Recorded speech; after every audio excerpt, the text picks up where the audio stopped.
Hello students, क्या हाल चाल है सबके। मैं राजकरण सिंह आपके बीच में दोबारा आ गया हूँ थोड़ी सी इंपॉर्टेंट न्यूज़ लेके और थोड़ा सा अपना ओपिनियन लेके कि किस तरीके से सिलेबस को डिवाइड किया जाना चाहिए दो पार्ट्स के अंदर, स्पेशली क्लास 12 फिजिक्स का। क्योंकि हमारे पास अभी सबसे बड़ा क्वेश्चन बच्चों के मन में यही है कि सिलेबस डिवाइड होगा तो कैसे होगा, पहले 4 चैप्टर अलग से करेंगे, पिछले 4 चैप्टर अलग से करेंगे, किस तरीके से हमें ये सारी चीज़ों को स्टडी करना पड़ेगा। पर उसी सारी चीज़ों को समझने से पहले हमें एक चीज़ यहाँ पे बहुत अच्छे से समझ लेनी चाहिए कि सीबीएसई ने हमसे क्या क्या बातें कही हैं। उसके आधार पे ही हम एक्सपेक्टेशन बना सकते हैं कि किस तरीके से हमारे पास सिलेबस को बाइफिकेट किया जाएगा। तो चलिए शुरू करते हैं। तो जिस तरीके से आपको पता ही है कि हमारे बोर्ड एग्जामिनेशन 2 पार्ट्स में होने वाले हैं, तो मैंने 4 पार्ट्स में आज की पीपीटी को डिवाइड किया है कि इंट्रोडक्शन, स्ट्रेटजीज, फर्दर प्लान्स और कंक्लूजन में। ठीक है, तो सबसे पहले बात करते हैं इंट्रोडक्शन की। सीबीएसई ने रिलीज किया है एक special scheme for the assessment of the class 9th to 12th in the view of the pandemic situation. क्योंकि आपको पता है जिस तरीके से हमारे पास पेंडेमिक सिचुएशन के अंदर एग्जामिनेशंस हो नहीं पा रहे हैं, तो एक एजुकेशन सिस्टम पे सवाल उठ जाता है कि बिना किसी एग्जामिनेशंस के हम किसी बच्चे को कैसे पास कर सकते हैं, और अगर वो हम पास कर भी देते हैं तो क्या फॉरेन यूनिवर्सिटीज उस बच्चे को उसी मान्यता के साथ एडमिशन दे पाएंगी, नहीं दे पाएंगी। मतलब एक इंडियन एजुकेशन सिस्टम के ऊपर एक बहुत बड़ा प्रश्न चिन्ह लग गया है। तो उसको रिमूव करने के लिए उन्होंने बहुत अच्छी अपनी तरफ से कोशिशें की हैं। अब देखते हैं उनमें उन्होंने क्या क्या बातें की। उन्होंने बोला कि the board examination pattern has been revised and accommodated equal evaluation in the terms 1 and term 2। यानी कि हमने 2 टर्म्स में डिवाइड कर दिया पूरे सिलेबस को। एक होगा टर्म 1 जो नवंबर दिसंबर में होगा, और एक होगा टर्म 2 जो मार्च अप्रैल के आसपास में होगा हमारे पास। तो यहाँ पे 2 चीजों को समझने वाली बात है कि उन्होंने कहा है कि दोनों में हम बराबर बराबर सिलेबस करेंगे। यानी कि 50% सिलेबस आपका आएगा इधर और 50% सिलेबस आपका आएगा इधर। तो कहता है the document also details how the student would be evaluating in the case of the complete closure of the schools or the partial opening during the academic year 21-22। अब जैसे कि कई जगहों पे हमारे पास जो है स्कूल्स खुल जाते हैं, कई जगहों पे स्कूल्स नहीं खुल पाते हैं, तो हमारे पास कई जगह पे पार्शली खुल जाते हैं, कई जगह पे पार्शली बंद हो जाते हैं, और कई जगह पे पूरा साल खुलेंगे नहीं। तो उन सबको लेके उन्होंने एक हमारे पास पैटर्न हमारे सामने रख दिया है कि अगर तो ये सिचुएशन होगी तो इस तरीके से एग्जामिनेशन होंगे, अगर वो सिचुएशन होगी तो इस तरीके से एग्जामिनेशन होंगे। तो उन सारी चीजों को हमने यहाँ पे एक्सप्लेन करना है। सबसे पहले तो स्ट्रेटजीज की बात करें तो एग्जामिनेशंस जो है क्लास 10th और 12th के 2021 जो हमारा सेशन है 2021-2022 वाला, इसको 2 पार्ट्स के अंदर डिवाइड किया गया। एक होगा टर्म 1 और एक होगा टर्म 2।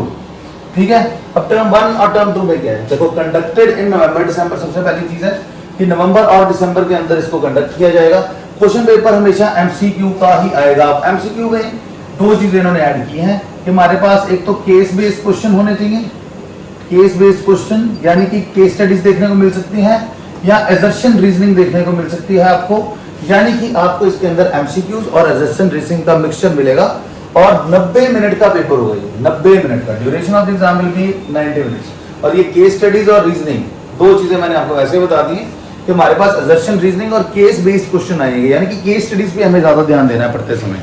तो ये हमें चीज समझनी पड़ेगी कि सिलेबस को डिवाइड करते समय उन्होंने पहली टर्म में सिर्फ एमसीक्यूज लेने हैं। तो ऐसा तो मेरे अकॉर्डिंग तो नहीं हो सकता कि जी पहली किताब में से सिर्फ एमसीक्यू आएंगे, आगे वाली किताब में से थ्योरी आएगी। तो उसका क्या करेंगे, उसको हम इस वीडियो के एंड में देखने वाले हैं। तो इस वीडियो को पूरा एंड तक देखना आप, ठीक है। तो 50% सिलेबस विल बी कवर्ड।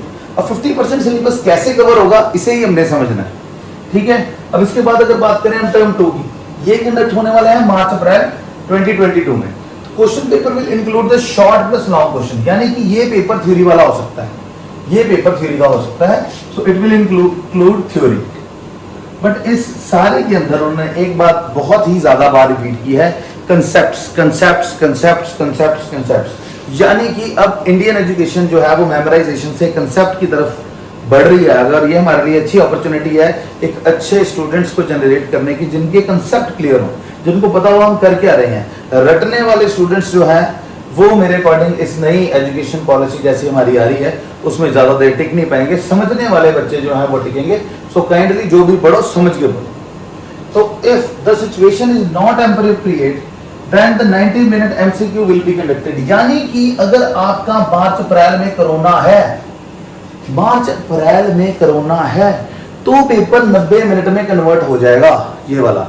यानी कि जो हमारा ये पेपर आना था इसकी वैसे एक्सपेक्टेड ड्यूरेशन है 2 आवर्स की।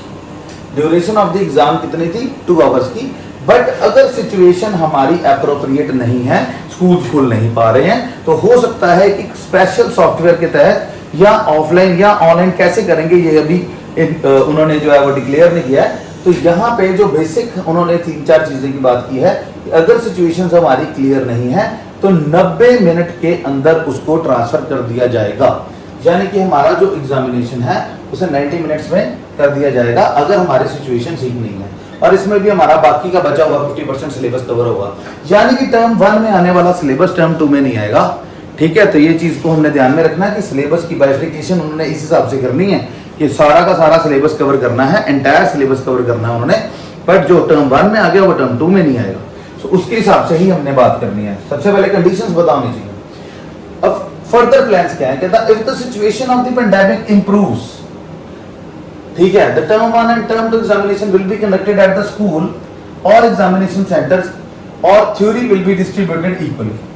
यानी कि अगर तो हमारे पास सिचुएशन इंप्रूव हो जाती है और टर्म 1 टर्म 2 दोनों स्कूल्स में या जो रजिस्टर्ड सेंटर्स हैं बोर्ड के द्वारा दिए गए उसके अंदर होता है, तो उसके अंदर हमारे पास जो है थ्योरी को इक्वली डिस्ट्रीब्यूट किया जाएगा और आपके पास इक्वल मार्क्स यानी 50% जो आपका रिजल्ट आएगा पहली टर्म में और 50% जो आपका रिजल्ट आएगा सेकंड टर्म में, दोनों के कॉम्बिनेशन के साथ हमारा फाइनल रिजल्ट जो है वो तय होगा। ठीक है, if the situation of the pandemic continues during the November December 2021 then the term 1 MCQs will be done by the students from their home by online or offline। यानी कि हो सकता है कि ऑफलाइन स्कूल उनको क्वेश्चन पेपर प्रोवाइड कर दे या online उनको इंटरनेट के ऊपर हमारे पास जैसे कोई सॉफ्टवेयर के थ्रू क्वेश्चन पेपर आ जाए तो उसे वो सॉल्व करेंगे घर से ही। पर इस केस के अंदर उन्होंने एक बहुत बड़ी कुंडी रखी है, वो ये है कि हमारे पास अगर ये सिस्टम फॉलो किया जाता है तो जैसे आपको मैंने बताया कि अगर दोनों स्कूल्स में होते हैं तो 50% और 50% इन दोनों का कंबाइंड रिजल्ट आपका बनेगा 100% रिजल्ट। बट अगर आप एक पेपर घर से दे रहे हो, यानी कि अगर आप एक पेपर अपने घर से दे रहे हो तो इसकी वेटेज को डिक्रीज कर दिया जाएगा। हो सकता है कि इसकी वेटेज को 20% कर दिया जाए, दूसरे को 80% कर दिया जाए। यानी कि जो पेपर आप स्कूल में दोगे उसको उन्होंने ज्यादा प्रेफरेंस देनी है आपके 100% रिजल्ट को बनाने के लिए। सो कंट्रीब्यूशन उस हिसाब से चलेगी। देखो in this case the weightage of the term 1 will be reduced. Weightage का मतलब है जो कंट्रीब्यूशन होगा टोटल रिजल्ट में टर्म 1 का वो रिड्यूस कर दिया जाएगा। And if the term 2 exam will got conducted offline its weightage will got increased and the final results, यानी कि फाइनल रिजल्ट बनाने में टर्म 2 को वेटेज ज्यादा दे दी जाएगी टर्म 1 से। अब कहता है in the case situations of the pandemic forces the closure of both term 1 and term 2 examinations, exam will be conducted from home. यानी कि एग्जाम्स तो होने ही है, जैसे मैंने आपको बोला था एग्जाम्स इस बार ये नहीं हो सकता कि एग्जाम होंगे ही नहीं, एग्जाम्स जरूर होंगे। बट यहाँ पे कंडीशन क्या है कि रिजल्ट जो है वो that will be based on the internal assessment, project work and the theory marks of the term 1 and term 2। यानी कि जो टर्म 1 और टर्म 2 में मार्क्स आए हैं हो सकता है उसको 30% कंसीडर किया जाए और 40% आपकी जो प्रोजेक्ट वर्क है या जो असेसमेंट है इंटरनल असेसमेंट जो स्कूल भेजेगा उसके ऊपर डिसाइडेड होगा। यानी कि हमारे पास उन्होंने सारी सिचुएशंस को ऑलमोस्ट कवर कर लिया है कि अगर एक पेपर ऑफलाइन हो एक ऑनलाइन हो तो क्या होगा, और अगर हमारे पास दोनों पेपर ऑनलाइन होते हैं तो क्या होगा, अगर दोनों पेपर ऑफलाइन होते हैं तो क्या होगा। तो अब आपको सारी सिचुएशन क्लियर हो चुकी है कि बेसिकली होने क्या वाला है। तो कंक्लूजन, सो क्लास 10th और क्लास 12 जो है डिवाइड कर दिया इसके सिलेबस को उन्होंने 2 पार्ट्स में। ठीक है, हाफ सिलेबस जो भी है वो कवर होगा दोनों हाफ में, आधा पहले आधा बाद में। CBSE is focusing on the MCQ based questions to improve the students as per the new education policy जो उन्होंने 2020 में लॉन्च की। सो न्यू एजुकेशन पॉलिसी के हिसाब से आपको तैयार किया जा रहा है कि आप ज्यादा से ज्यादा कॉन्सेप्ट पे ध्यान दो, क्योंकि जिसको कॉन्सेप्ट आता है ना उसके लिए MCQ 2 मिनट का काम है और जिसके लिए कॉन्सेप्ट टफ है उसको MCQ को सॉल्व करने में टाइम लगता है। सो इसी तरीके से उन्होंने अपना जो है उसकी बाइफिकेशन करेंगे। तो अब हम बात करते हैं कि हमारा जो क्लास 12 फिजिक्स का सिलेबस है, उसको किस हिसाब से तोड़ा जा सकता है। तो एक्सपेक्टेड जो चीज की आप वेट कर रहे थे, तो अब मैं शुरू करने जा रहा हूं। तो बड़े ध्यान से आपको समझना पड़ेगा कि मैंने किस हिसाब से बहुत सारी चीजों को ध्यान में रखते हुए 2 तरीके निकाले हैं। देखो ज्यादा से ज्यादा 2 काम कर सकते हैं, ज्यादा से ज्यादा। देखो अगर हम बात करें जो पहले दिन न्यूज आई थी तो उसके अंदर उन्होंने बोला था आधा सिलेबस हम टर्म 1 में कवर करेंगे, आधा सिलेबस हम टर्म 2 में कवर करेंगे। बट यहां पे आपको समझने वाली बात है कि 2 तरीके से हमारा काम हो सकता है, 2 तरीके से हमारा काम हो सकता है। कैसे हो सकता है, तो चलो ध्यान से देखते हैं इसे। तो पहले तो बीच में एक लाइन ड्रॉ कर लेते हैं। अब लाइन ड्रॉ करने के बाद हम 2 चीजें समझेंगे। यहां तो देखो जी, चैप्टर हमारे पास कौन से हैं। एक है इलेक्ट्रोस्टैटिक्स मेन, इलेक्ट्रोस्टैटिक्स,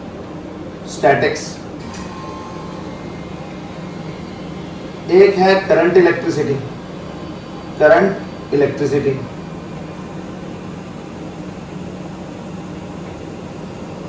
ठीक है। अब इसके बाद हमारे पास अगला जो चैप्टर आ जाता है दैट इज मैग्नेटिज्म वाला। हम यूनिटी ले रहे हैं मैग्नेटिज्म एंड मैटर वाला। मैग्नेटिज्म एंड मैटर हो गया और हमारा वो वाला हो गया, क्या नाम इसके अंदर सारा जो मूविंग पार्टिकल्स वाले पार्ट हो गया। एक हो गया ईएमआई एसी, ईएमआई एसी हो गया, ठीक है। एक हो गया हमारे पास ऑप्टिक्स, ठीक है। और उसके बाद हो गया हमारी मॉडर्न फिजिक्स, जिसके अंदर हमारे पास ड्यूल नेचर आ जाएगा, ड्यूल नेचर, ठीक है।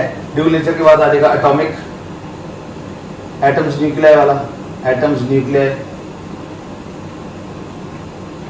और एंड में आ जाएगा सेमीकंडक्टर, सेमीकंडक्टर। अब अगर आप ध्यान से देखो तो हमारे पास जो मेन रिलेशनशिप्स हैं चैप्टर्स के बीच में, वो पहले 3 चैप्टर्स के बीच में बड़ी स्ट्रांग रिलेशनशिप है। पहले 3 चैप्टर्स के बीच में बड़ी स्ट्रांग रिलेशनशिप है, क्योंकि चार्ज को स्टडी किया, चार्ज ने मूव किया, करंट बन गया, करंट के मोशन से हमारे पास मैग्नेटिज्म बन रहा है, ठीक। तो यानी कि ये 3 चीजों में अगर आप ध्यान से देखो तो बहुत तगड़ा कनेक्शन है। क्यों? क्योंकि इन सब में हमारे पास डीसी वोल्टेज के बारे में ही बात की हुई है। तो याद रखना, इसके अंदर भी हम बैटरी यूज करते हैं, इसके अंदर भी बैटरी यूज करते हैं, इसके अंदर भी बैटरी यूज करते हैं। ईएमआई एसी चैप्टर के बीच में हम जाके ये बताते हैं कि हमारे पास एसी करंट कैसे जनरेट किया जा सकता है और एसी करंट के ऊपर यूज होने वाली चीजों को हम किस तरीके से यूज कर सकते हैं, ठीक है। अब बात करेंगे हमारे पास ऑप्टिक्स की। ऑप्टिक्स जो है उसका थोड़ा बहुत रिलेशन ड्यूल नेचर के साथ हो सकता है, पर ज्यादा नहीं है। और मॉडर्न फिजिक्स जो है ये सारी की सारी आपको पता ही है इकट्ठी आती है। ड्यूल नेचर, एटम न्यूक्लियर और सेमीकंडक्टर ये हमेशा इकट्ठे ही होते हैं। तो अब यहाँ तो वो ऐसा करेंगे कि हमारे पास इलेक्ट्रोस्टैटिक्स और ईएमआई एसी एक तरफ डाल देंगे या नीचे वाले चैप्टर्स एक तरफ डाल देंगे, जिसके चांसेस बहुत कम है, जिसके चांसेस बहुत कम है। ऐसा कुछ नहीं होने वाला, क्योंकि अगर ऐसा हो गया तो यानी कि मतलब आप ये वाली टर्म अगर 1 हो जाती है तो इसमें से तो आप सिर्फ एमसीक्यूज करोगे, है ना, तो इधर तक कुछ नहीं करोगे। तो ऐसा कुछ नहीं होने वाला। मेरे अकॉर्डिंग क्या होगा, they will give you some different reviews. किस तरीके के रिव्यूज होंगे उसमें, देखो उन्होंने बोला 50% ऑफ द एंटायर सिलेबस। तो यहां पे हमारे पास जो मेजर टॉपिक्स हैं, या तो वो सारे के सारे चैप्टर्स को अलग से बनाएंगे, 8 के 8 चैप्टर्स को इकट्ठा कवर करेंगे। जैसे 1 2 3 4 5 6 7 8 चैप्टर हैं, तो 8 के 8 चैप्टर्स को उठाएंगे, उसके अलग अलग 2 पार्ट्स बना देंगे। एक एमसीक्यू सिलेबस हो जाएगा आपका और एक थ्योरी सिलेबस हो जाएगा। एक एमसीक्यू सिलेबस हो जाएगा और एक थ्योरी सिलेबस हो जाएगा। अब एमसीक्यू के अंदर रिलेटेड कौन से टॉपिक्स आपके पास आने वाले हैं, वो आपको एक टॉपिक्स की शॉर्ट लिस्ट दे देंगे कि उसके अंदर आपके पास इलेक्ट्रोस्टैटिक्स भी होगा, ठीक है, करंट इलेक्ट्रिसिटी भी होगा, मैग्नेटिज्म वाला चैप्टर भी होगा, ठीक है, उसके अंदर आपके पास ईएमआई एसी भी होगा, ठीक है, उसके अंदर आपके पास ऑप्टिक्स भी होगा, ठीक है, उसके अंदर आपके पास ड्यूल नेचर, एटम न्यूक्लियर यानी कि मॉडर्न फिजिक्स भी होगी।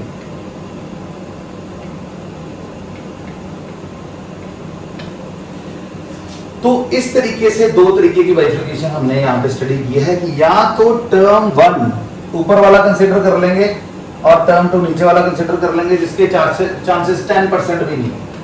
और मेरे अकॉर्डिंग क्योंकि उन्होंने पहली टर्म जो है टर्म 1 उन्होंने सिर्फ एमसीक्यूज की लेनी है, तो सारे चैप्टर्स कंसीडर करेंगे। बट इसके अंदर जो वो सिलेबस देंगे, वो सिलेबस हमारा वो होगा जिसमें ज्यादा कॉन्सेप्ट्स हों, यानी कि डेरिवेशन, लंबे लंबे क्वेश्चंस इसके अंदर नहीं देंगे हमें। इसके अंदर हमें सिर्फ और सिर्फ एमसीक्यूज पे कंसंट्रेट करना होगा और इसके अंदर लिमिटेड क्वेश्चंस होंगे। और सेकंड पार्ट के अंदर जो थ्योरी एग्जामिनेशन होने वाला है, चैप्टर्स तो सारे उसके अंदर भी कवर होंगे। 50% of the entire syllabus word उन्होंने यूज किया है। तो एंटायर सिलेबस का 50% तो ऐसे किया जा सकता है कि सारे के सारे चैप्टर्स इंक्लूड होंगे, उसके अंदर से थ्योरी के जो इंपॉर्टेंट चीजें हैं वो डाल देंगे आपकी टर्म 2 में। तो इस तरीके से वो ज्यादा मेरे को जो चांसेस लग रहे हैं कि वो इस तरीके से आपका एक सिलेबस आएगा, ठीक है। अब देखो वो तो दोनों चीजें सकती हैं, एक तीसरा भी पार्ट है कि तीसरे तरीके से क्या होगा कि या तो current electrostatics, current electricity, magnetism, इसके साथ सेमीकंडक्टर डाल सकते हैं और बाकी EMI, AC, optics, dual nature और एटम्स एंड न्यूक्लियाई इनको इकट्ठा कर सकते हैं। बट क्योंकि मॉडर्न फिजिक्स को इसमें तोड़ना पड़ेगा तो उसके चांसेस भी बहुत कम है, क्योंकि देखो अब सेमीकंडक्टर की अगर बात की जाए, सेमीकंडक्टर्स की अगर हम बात करें तो सेमीकंडक्टर्स के अंदर भी हम ज्यादातर क्या यूज करते हैं, बैटरीज यूज करते हैं, हमारे फोन वगैरह में यूज होती हैं। तो इसका और इसका रिलेशन बन सकता है और इन चारों का रिलेशन हम जबरदस्ती बना सकते हैं, बिकॉज EMI, AC का भी कोई रिलेशन नहीं है किसी के साथ, ऑप्टिक्स का भी कुछ खास रिलेशन नहीं है, ड्यूल नेचर का और एटम्स न्यूक्लियाई का भी आपस में कुछ खास रिलेशन नहीं है। पर हाँ, क्योंकि इसके अंदर इलेक्ट्रॉन्स की बात होती है, वेवलेंथ की बात होती है, तो हो सकता है कि हमारे पास एटम्स न्यूक्लियाई और ड्यूल नेचर को आपस में इकट्ठा रखें। सो ये 3-4 चीजें, ये 3-4 एक्सपेक्टेड बाइफिकेशंस हैं क्लास 12th फिजिक्स की, तो इसको आप कंसीडर कर सकते हो। और बेटा अगर आपको इसके अंदर लगता है कि कोई चेंजेस आनी चाहिए या आप कोई सजेशन देना चाहते हो मुझे, तो कमेंट सेक्शन में जरूर बताइए, तो मैं उसके अकॉर्डिंग एक नई वीडियो बना के आपके आगे पेश कर दूंगा। तो यहाँ पे हमारे पास अगर बेटा आपको हमसे पढ़ना है directly, then you can also contact us, ठीक है। डिस्क्रिप्शन में हमारे ऐप का लिंक है, you can directly talk to me on this phone number 9023241122। किसी को कोई दिक्कत आती है तो बेटा you can call me, I am free to help any time, ठीक है बेटा। So thank you very much, आज के लिए इतना ही। तो मैं अब सिलेबस बाइफिकेशन मैथमेटिक्स के लेके आऊंगा आपके लिए in my next video. Thank you very much.